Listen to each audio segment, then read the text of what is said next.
হে everyone, আসসালামু আলাইকুম। রাজিয়াস cooking হাউসে সবাইকে আরও একটি নতুন রেসিপি দেখার আমন্ত্রণ জানাচ্ছি। আজকে তৈরি করব একটি অত্যন্ত জনপ্রিয় রিফ্রেশিং ড্রিঙ্কস, ভার্জিন মোহিতো।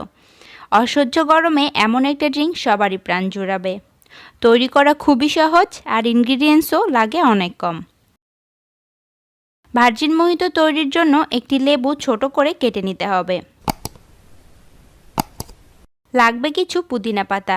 আমি 2 গ্লাস মোহিতো তৈরি করব। এজন্য 2টা গ্লাসে পুদিনা পাতা দিয়ে গ্লাসের ভেতরেই পাতাগুলোকে একটু থেতলে দিব, যাতে পুদিনা পাতার ফ্লেভারটা বের হয়।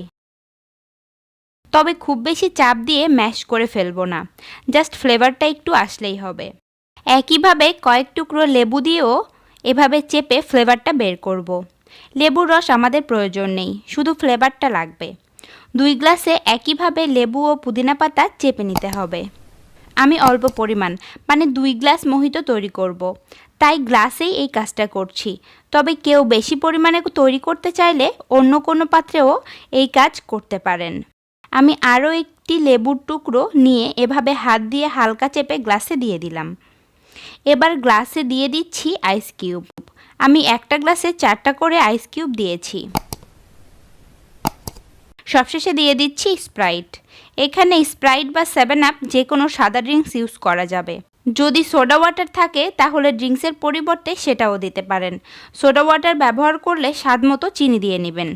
আমি যেহেতু স্প্রাইট দিয়েছি আর এটা মিষ্টি, তাই কোনো চিনি দিচ্ছি না।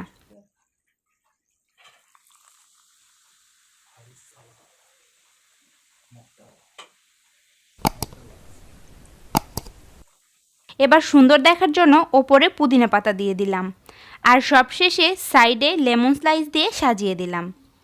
তৈরি হয়ে গেল নামি দামি রেস্টুরেন্টের এক্সপেন্সিভ ড্রিঙ্ক, ভার্জিন মোহিতো। এটা রেস্টুরেন্টে 100 থেকে 300 টাকা পর্যন্ত নিয়ে থাকে। তবে অল্প খরচে ঘরেই তৈরি করা যায় এই ড্রিঙ্কটা, তা তো দেখেই নিলেন। আর দেরি না করে ঝটপট তৈরি করে আপনার প্রিয়জনকে চমকে দিতে পারেন। আশা করি প্রতিবারের মতো আমার আজকের রেসিপিটিও আপনাদের ভালো লেগেছে। ভালো লাগলে লাইক ও কমেন্ট করবেন, আর সাবস্ক্রাইব করে আমাকে আরও নতুন নতুন রেসিপি তৈরিতে উৎসাহ যোগাবেন। আজকে বিদায় নিচ্ছি, হাজির হব নতুন কোনো রেসিপি নিয়ে। টিল দেন, আল্লাহ হাফেজ।